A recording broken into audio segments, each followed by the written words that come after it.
साथियों, किसान भाई जब हमारे किसान साथी कोई फसल लगाते तो यहाँ पर दो बातें हमेशा उनके दिमाग के अंदर रहती हैं कि एक तो वो कि जो फसल यहाँ पर हम लगा रहे हैं उसका सही रेट मिलेगा या नहीं मिलेगा, और दूसरी सबसे ख़ास बात ये है कि जो फसल हम लगा रहे हैं उसका सही उत्पादन यहाँ पर मिलेगा या नहीं मिलेगा। कभी कभी तो किसान ये सोचते हैं कि जो फसल हम लगा रहे हैं, कभी कभी तो ऐसा होता है कि जो फसल हम लगा रहे हैं जिसमें जिसमें हमने जितनी लागत लगाई है वो लागत भी यहाँ पर लौट कर नहीं आती है। तो आज की वीडियो के माध्यम से मैं आपको ऐसी फसल बताने वाला हूँ, अगर आप मेरे कहे अनुसार, मेरे समय के अनुसार अगर आप उसको लगा देते हो तो 100% भैया आपको रेट मिलने वाला। और 1 एकड़ खेती के अंदर आप 3 से 4 लाख रुपए की इनकम बिल्कुल आसानी के साथ में प्राप्त कर सकते हैं। इसमें कोई दो राय वाली बात नहीं है। तो आज हम बात करेंगे बरसाती अगेती फूल गोभी की खेती के बारे में। किस प्रकार से जो है अगेती फूल गोभी की खेती करनी है आपको, उसके बारे में मैं आपको A to Z जानकारी दूंगा। पूरी प्रोसेस बताऊंगा। यहाँ पर कौन सी उन्नत किस्मों का आपको यूज़ करना है, कौन कौन सी दवाएं यहाँ पर लगानी है, कौन से फर्टिलाइजर यहाँ पर यूज़ करने हैं, फूल का साइज़ कैसे बढ़ाना है, A to Z सारी जानकारी आज मैं देने वाला हूँ। तो नमस्कार किसान साथियों, मेरा नाम है राजकुमार सैनी और आप देख रहे हैं DR agriculture Saini YouTube channel. बहुत बहुत स्वागत है आपका हमारे यूट्यूब चैनल में। किसान साथियों, वीडियो को लाइक करके चैनल को सब्सक्राइब करके बेल आइकन को प्रेस कर दें ताकि इस तरीके की और वीडियो भी आपके पास पहुँच सके। अब सबसे पहले देखिए किसान साथियों, बात आती है उन्नत किस्म की। देखिए पूरे भारत के अंदर बहुत सारी यहाँ पर हाइब्रिड वैरायटी यहाँ पर लाई जाती हैं। आपसे पहले की अगर मैं बात करूँ तो उस समय हाइब्रिड वैरायटियाँ नहीं थी। उस समय केवल देसी गोभियाँ लगती थी, तो होता यह था कि वो 3 से 4 महीने में आती थी। लेकिन आज हमारे साइंटिस्टों ने रिसर्च के आधार पर ऐसी जो वैरायटी यहाँ पर डेवलप कर ली है, जिनका प्लांटेशन करने के बाद आप मात्र 60 से 65 दिन के अंदर हार्वेस्टिंग गोभी की खेती में शुरू कर सकते हैं। तो ये बड़ा फ़ायदा है इस समय गोभी की खेती करना, क्योंकि पहले बहुत मेहनत करनी पड़ी थी। देसी गोभी थी, उनके अंदर फूल की क्वालिटी भी उतनी अच्छी नहीं थी। लेकिन अभी के करंट टाइम में जो वैरायटी यहाँ पर चल रही है तो बहुत ही बढ़िया वैरायटी है। 60 से 65 दिन के अंदर हार्वेस्टिंग शुरू हो जाती है। फूल का वजन भी उनका बढ़िया होता है, उसकी ब्राइटनेस होती है, जो क्वालिटी होती है वो भी यहाँ पर बहुत ही बढ़िया होती है। तो जैसे कि मैंने आपको बताया, देखिए गोभी की जो क्वालिटी होती है, उन्नत किस्में होती हैं, वो अलग अलग क्लाइमेट कंडीशन के हिसाब से अलग अलग जगह पर अलग अलग यूज़ की जाती हैं। तो यहाँ पर 2-3 वैरायटी मैं आपको बता देता हूँ जो बहुत ही बढ़िया है। बेसिकली मैंने तो जो आप जैसे कि आप अभी देख पा रहे हैं, मेरी जो वैरायटी है वो यहाँ पर साइजेंटा कंपनी की CFL 99 है। बहुत ही बढ़िया वैरायटी है, ये मैं हर साल लगाता हूँ, अच्छा खासा रिजल्ट आता है। दूसरी है एडवांटा गोल्डन की सुपर सीगरा, और तीसरी यहाँ पर है साइजेंटा कंपनी की CFL 1522। ये तीनों बहुत ही बढ़िया वैरायटी है। समय के अनुसार आपके यहाँ जो लगती है वो आप यहाँ पर लगा सकते हैं। चलिए बात करते हैं गोभी की खेती की A to Z जानकारी। तो सबसे पहले गोभी की खेती करने के लिए बरसात में एक चीज़ का आपको चयन करना पड़ेगा, ज़मीन। तो ज़मीन भैया बारिश का मौसम रहता है तो हो सकता है कि बारिश कम हो या ज़्यादा हो, इसलिए ज़मीन का तो आपको चयन करना पड़ेगा ऊँची, जहाँ पर बारिश का पानी प्रॉपर निकल सके। उसके बाद में आपको एक चीज़ का ध्यान करना पड़ेगा, अगर आप बरसाती गोभी लगा रहे हैं तो साथ में आप देसी खाद का यूज़ जरूर करें। यानी देखिए गोबर का खाद जितना आप डाल देंगे खेत के अंदर उतना ही फ़ायदेमंद रहेगा। क्योंकि देखिए बारिश के मौसम में होता है कि जब खेत के अंदर जल भराव होता है, और दूसरी चीज़ ये हाई टेम्परेचर जब रहता है तो उस समय गोभी कहीं ना कहीं थोड़ा देर से ग्रो करती हैं। और अगर आप देसी खाद खेत के अंदर डाल देते तो हमारी गोभी की ग्रोथ भी अच्छी होती है। दूसरी, अगर ज़्यादा बरसात पड़ती भी है तो हमारे खेत के अंदर गोबर के खाद से होता ये है कि वो ज़मीन को भुरभुरी रखने का काम करता है, जिससे हमारा प्लांट में कोई भी दिक्कत नहीं आती और हमारा प्लांट रहता है वो हरा भरा यहाँ पर रहता है। दूसरी चीज़ ये है कि आपको ज़मीन यहाँ बहुत ही बड़े तरीके से तैयार करने पड़ेगी, क्योंकि जितनी देखिए ज़मीन तैयार बढ़िया होती है, जितनी बारीक होती है, भुरभुरी होती है, प्लांट की जो रूट होती है, जड़ें होती है ना, वो उतनी तेज़ी से ग्रो करती हैं। वहीं एक मैं ज़मीन की बात करूँ जिसमें डेले वेले होते हैं, तो उसमें क्या होता है कि प्लांट की जो ग्रोथ होती है वो ग्रो नहीं करता। और उसमें डेले होने की वजह से होता है क्या है कि सूर्य की किरण जो प्रकाश होता है या फिर जो धूप होती है वो उनके अंदर एंटर कर जाती है। इसकी वजह से प्लांट कहीं ना कहीं आपके सूख भी जाते हैं।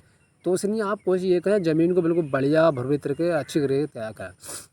उसके बाद में आपको देखिए बेसिक डोज में कौन कौन से रासायनिक खाद का इस्तेमाल करना है वो भी आपको बताता हूँ। उसके बाद में देखिए ज़मीन आपने प्रॉपर तैयार कर ली, उसके लिए देखिए आपको क्या करना है, यहाँ पर DAP 1846 डाई अमोनियम फास्फेट का यहाँ पर यूज़ कर देना है।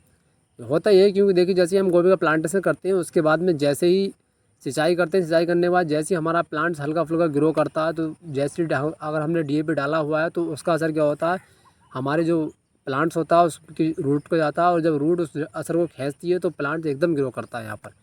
और साथ में बहुत सारे किसान क्या गलती करती हैं, गोभी का प्लांटेशन करते हैं, नर्सरी से उखाड़ने के बाद जब गोभी का प्लांटेशन करने के लिए खेत में जाते हैं तो वो यहाँ पर ऐसे लगा देते हैं। देखिए ऐसा आपको नहीं करना है। एक दवाई आ रही है बहुत ही बढ़िया है, और बेसिकली मैं अगर अपनी बात करूँ तो मैं तो बैंगन हो, गोभी हो, मिर्च हो, ए टू जेड कोई सी भी चीज़ हो मैं उसके अंदर डुबा कर ही लगाता हूँ। तो यहाँ पर देखिए बास कंपनी का आता है बीज उपचार के लिए बहुत ही बढ़िया दवा है, जलोरा नाम की दवाई। जैसे कि आप फोटो इस समय देख भी रहे होंगे, जलोरा नाम की दवाई आती है। वो यहाँ पर आपको उसके अंदर, यानी पहले आपको क्या करना है, एक बाल्टी के अंदर स्वच्छ पानी लेना, साफ़ पानी के अंदर वो दवाई को डिज़ोल्व करना है, यानी 10 लीटर पानी में 10 ml दवाई यहाँ पर डाल देनी है। डालने के बाद उसकी जो आपकी जो नर्सरी है, नर्सरी के अंदर जो आपने पौधे खोले जिसके जो पौधे हैं, पौधों की जड़ों को यहाँ पर डुबाकर फिर यहाँ प्लांटेशन करने के लिए जाना है। अब इससे होता क्या है वही मैं आपको बताता हूँ। अगर इस तरीके से आप जड़ों को डुबाकर प्लांटेशन करते हैं तो होता ये है कि आपके प्लांट में लगाने के बाद एक तो ये होता है कि कुछ पौधे क्या होते हैं बहुत देर से ग्रो करते हैं, यानी 6-6 7-7 दिन में मुरझाते रहते हैं, खेत के अंदर ग्रो ही नहीं करते। और दूसरी समस्या आती है कुछ पौधों की जड़ काली पड़ जाती है, कुछ पौधों में होता क्या है कि कभी कभी आपने देखा है उसमें गड़ले या उम सा लग जाता है, यानी प्लांट्स की जड़ होती है वो नीचे रह जाती है और पेड़ जो होता है मिट्टी के नीचे से गल जाता है।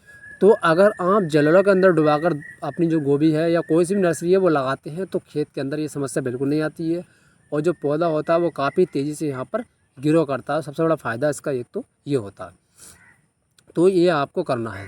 वैरायटी जैसे कि मैंने आपको बताया, देखिए काफ़ी सारी वैरायटी मार्केट में अलग चल रही हैं, अलग अलग क्लाइमेट कंडीशन के आधार पर अलग अलग वैरायटियाँ हैं, तो उनमें से आप कोई सी भी यूज़ करते हैं बहुत ही बढ़िया। और देखिए एक चीज़ अगर आपको रेट की बात बताऊँ तो रेट आपको 40 रुपये किलो से 80 रुपये किलो के बीच में मिलना है। इस बात की तो गारंटी है। अगर आप बरसाती अगैती गोभी लगाते हैं तो रेट तो आपको इतना मिलना है, इसमें कोई दो राय नहीं है। नर्सरी की प्रॉपर बड़े तरीके से देखभाल करनी है, इस चीज़ नहीं है, आपको ध्यान रखना है। स्टार्टिंग स्टेज में देखिए आपको नाइट्रोजन पदार्थों का इस्तेमाल कम करना, गोभी के खेत में जितना हो सके डीएपी का यूज़ करें, और ज़्यादा हो सके तो कार्बनिक खादों का इस्तेमाल करें। कार्बनिक खाद का मतलब ये है कि जितने भी हमारे जाइम आते हैं कार्बनिक होते हैं वो खेती के अंदर कोई भी नुकसान नहीं करते हैं। अगर आप ज़्यादा डाल दें तो भी, कम डाल दें तो भी उनका कोई भी साइड इफ़ेक्ट खेती के अंदर नहीं है। तो इसलिए मैं तो सजेस्ट करूँगा भैया जितना हो सके आप कार्बनिक खाद ही यहाँ पर डालें, क्योंकि वो ज़्यादा फ़ायदा करते हैं अदर कंपेरिजन रासायनिक खाद के मुकाबले। तो भैया इस समय गोभी की खेती करने का बहुत ही बढ़िया समय है, बहुत ही अच्छी अपॉर्चुनिटी है गोभी की खेती से। और जैसे कि मैंने आपको बताया 1 एकड़ गोभी की खेती से आप 3 से 4 लाख रुपए तो बड़े आसानी के साथ कमा सकते हैं। और रेट मिलने की तो 100% गारंटी नहीं भैया, पूरे चांस है कि इस समय अगर आप गोभी खेती करते हैं तो आपको रेट तो गारंटी से मिलेगा ही मिलेगा। तो प्रॉपर अपनी फसलों का देखभाल करना है। इस समय बीमारी की बात करूँ तो बीमारी तो खैर कोई खास नहीं आती, सुंडी की समस्या आपके खेत में आ सकती है या फिर हल्का फुल्का फंगस यहाँ पर देखने को मिल सकता है। तो उसके लिए आपको बेहद डोज में सुंडी के लिए आपको देखिए बहुत सारे मार्केट में कीटनाशक आते हैं, उनमें से कोई सा भी लगा दीजिए। फंगस के लिए हल्का फुल्का फंगिसाइड या रेडोमिल गोल्ड यहाँ पर लगा दीजिए, तो आपकी समस्या वो ख़त्म हो जाएगी। प्रॉपर ध्यान रखिए, सिंचाई हल्की कीजिए। और गोभी लगाते समय एक चीज़ का और ध्यान रखें, बारिश का मौसम है, बहुत सारे किसान करते हैं कि हाँ गोभी क्या करते हैं, वो जो एक मेड़ होती है हमारी मेड़ के साइडों में लगा देते हैं। जब बारिश का मौसम है तो गोभी को आपको मेड़ की साइडों में नहीं लगाना है, मेड़ की आपको बीचों बीच ही लगाना है। बीचों बीच लगाने से होगा क्या, कितनी बारिश पड़े आपकी यहाँ पर जो गूले हैं, जो नल हैं, उसमें कितना भी पानी भर जाए फिर भी आपकी गोभी यहाँ पर ख़त्म नहीं होगी, ये मेरी गारंटी है। क्योंकि आपकी जो गोभी होगी वो मेड़ के बीचों बीच होगी, तो उस पर कोई भी पानी का असर यहाँ पर नहीं होगा। दूसरी चीज़ ये है, आपके साल तो बहुत ही अच्छी अपॉर्चुनिटी है गोभी की खेती करना, क्योंकि रेट मिलने के पूरे 100% चांस है। क्योंकि जुलाई के महीने में अत्यधिक बारिश होने की वजह से मैंने अपने यहाँ भी देखा, आसपास के एरिया में देखा, बहुत जगह बाढ़ आ गई, बहुत जगह जलभराव की समस्या हो गई। अत्यधिक बारिश होने से बहुत सारी गोभी, बहुत सारी नर्सरियाँ यहाँ पर ख़त्म हो गई हैं। तो आपके बहुत ही बढ़िया अपॉर्चुनिटी है भाई साहब गोभी की खेती करने का। तो किसान साथियों जल्दी जल्दी फटाफट गोभी का प्लांटेशन कर दें, जिनकी नर्सरी तैयार है वो नर्सरी डाल के दोबारा लगा दें। बहुत ही बढ़िया समय है अभी गोभी की खेती करने का, और रेट मिलने के 100% चांस आपके पूरे हैं। तो किसान साथियों अगर वीडियो अच्छी लगी हो तो सब्सक्राइब करें चैनल को, वीडियो को लाइक करें और शेयर करें। धन्यवाद।